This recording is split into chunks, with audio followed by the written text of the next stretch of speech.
Hey guys, this is Hell Hades. This is a Watcher of Realms video. Guys, I've got a couple of things to go over today. So the Immortal Codex is back. We're going to try out the latest one. I think they've made some tweaks to some of the difficulties, but I've got to say the rewards for Immortal Codex are really good. And I actually think it's a really cool game mode. The only thing which is tricky is you end up changing a load of your builds up and you got to remember where they go back to. And I've just reworked a whole bunch of my builds for a guild boss video I'm probably going to drop tomorrow. So yeah, loads going on. I will call out as well, we've got new arena nowadays, and I think it's way better. Feels like it's a much better fight. Feels like there's, I'll show you the kind of team comp I'm running. Feels like there's more strategy. It's quicker, which is good as well.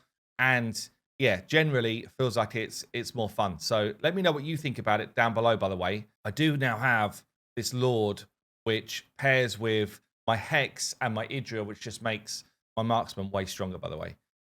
But whereas people still may have their old defenses, like this one, damn, you're getting wrecked. You got to reset up. You've also got to understand the sort of level you're up against, because yeah, if you're going up against people that are a lot stronger than you, then the mobs have more HP, more defensive stats. And a fight that you might have been able to auto before actually just might not work in the next one with certain clears and stuff. But anyway, I feel like the arena's in a much better place. And yeah, let me know what you think down below. We've also got a couple of summon events upcoming. I'll just show you the kind of event trail. So the Immortal Codex is going on for a while. Over the weekend, we got Summon More Heroes gain some stuff like normal. We got the 2 times on Legendary Heroes for both of the pools. As of right now, I'm not seeing any like crazy Lord summoning type thing, but it might come on the Saturday. So I guess I'll keep you informed as I know more about that type of stuff. Let's jump in though. Let's have a look at this. So the Immortal Codex, you've got a chance to get an ancient summoning, some diamonds, 5-star chickens, which I like. Also a gear recast, which is more, I'd say it's more end game relevant, but you could definitely still pick them up and just hold on to them until you feel like you've got gear that's worth recasting. Don't do this on crappier gear. Like I've just kept hold of mine for now until I'm farming, you know, stage 21 stuff, or until you pull those kind of like really good pieces, or a piece that really fits what you want in terms of a set, but just hasn't really rolled properly. And then there's obviously stuff like this as well. They've also actually, let me just show you this as well. So my Void Rift items that I won last week got into my inventory now. Yes, Watcher of Realms. That still doesn't happen though. I thought it happened everywhere. I'm pretty sure that if I was to buy, I do need to buy the experience one. Hold on. So if I was to buy up this one, I think this still just activates, automatically consumed after claiming. Yeah, so this one does not go into your inventory. I don't know why they didn't just do it with all of them. Same with this one. This one does not just go into your inventory. So you can't just like buy up and stockpile. Some of them, this one automatically does it as well. Yeah, so some of them are good. Some of them are good. Some of them work as I would expect them to, and some of them do not. So just kind of like watch out for that. Anyway, let's jump in. Immortal Codex. So the first one is like the fighter one, the conqueror here.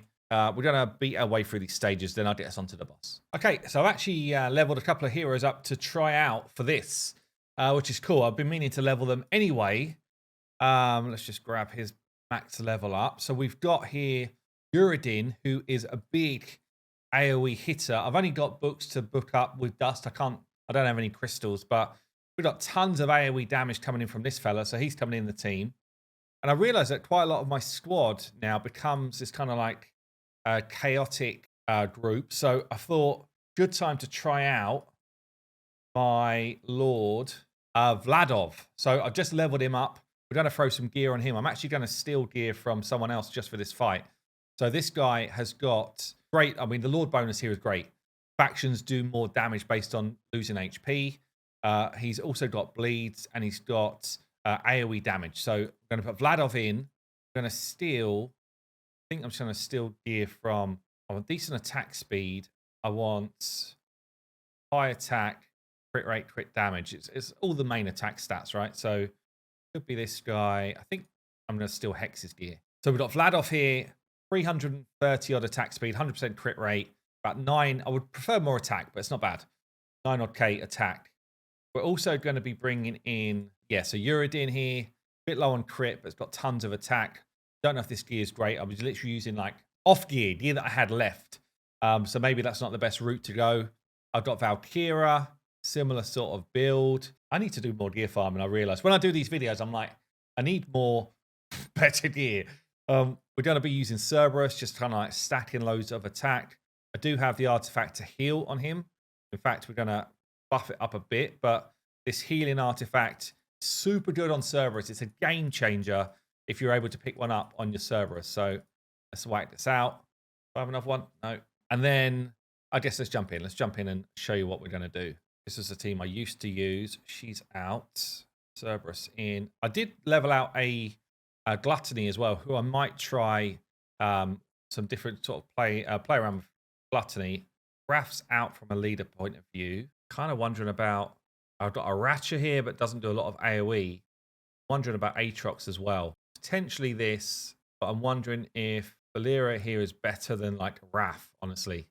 I think Raph might just be better for this fight, or Volker might just be better for this fight. I think I'm going to try this. And the way we're going to set up, so him on the top facing down. She's going straight through the middle with him waiting to die here. I think he's going to come on this side. Perhaps her here. Cerberus there. Try this. Early stuff's super easy, so you don't want to waste ults on these first couple of waves. I'd say probably from now you could start to ult if you want to, which I will. But again, all of these waves super easy at the start. Aatrox is going to die. I do have Volker to bring him back quicker. So the Aatrox death, plus also I put Valeria, is it?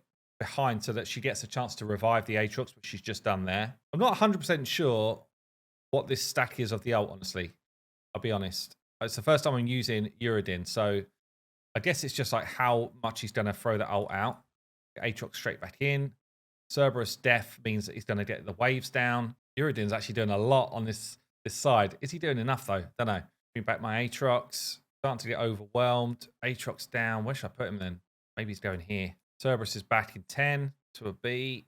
Squeeze into the A's. Starting to smash our way through my wall now. B+. Come on.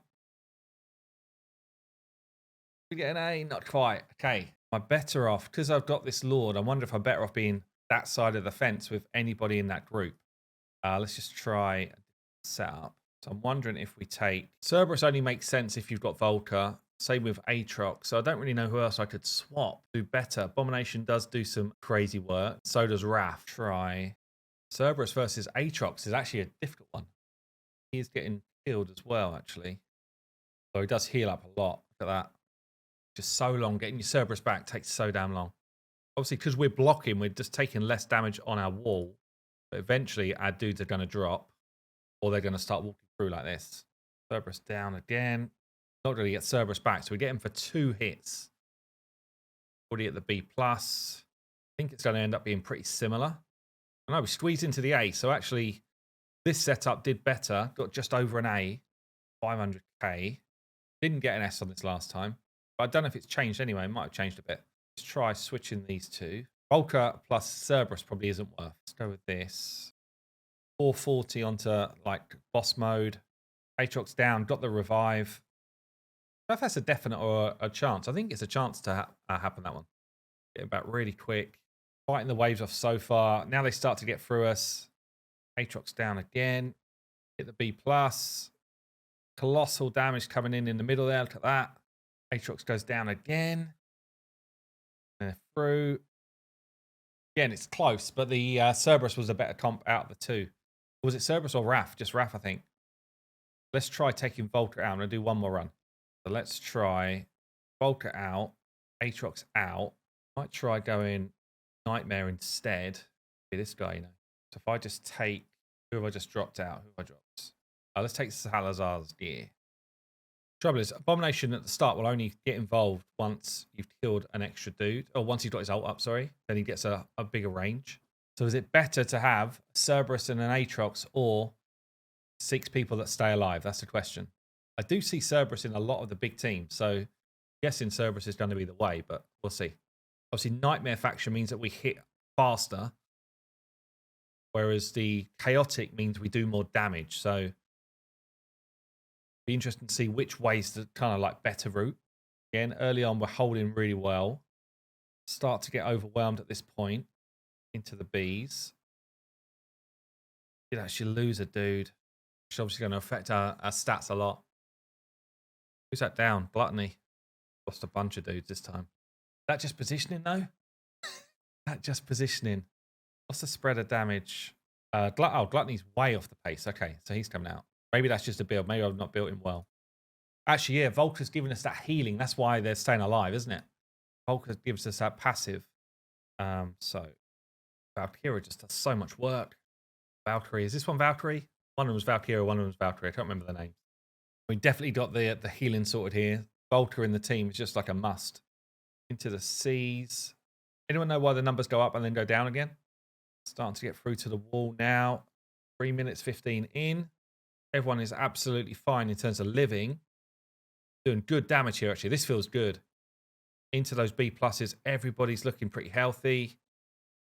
Into the A's. This is our best run. So yeah, it looks like for me, at the moment, Nightmare faction is still my strongest. Instead of Chaotic. Going to hit into the A's. Well into the A's. 580k. See what the damage range looks like there. Abomination, easily top. Wow. Not expect that. Volker, a bit low. Uridin, actually, a bit low. Thought he would be much higher than that. Uridin, 17. Abomination did double what he did. Is that just because we're not using his faction strength? Oh, tricky. Anyway, hope you enjoy it. I actually really like these new challenges. They pop out. Yeah, just to like play around with our builds and stuff. But let me know what you are doing down below. And yeah, I'll catch you in the video soon.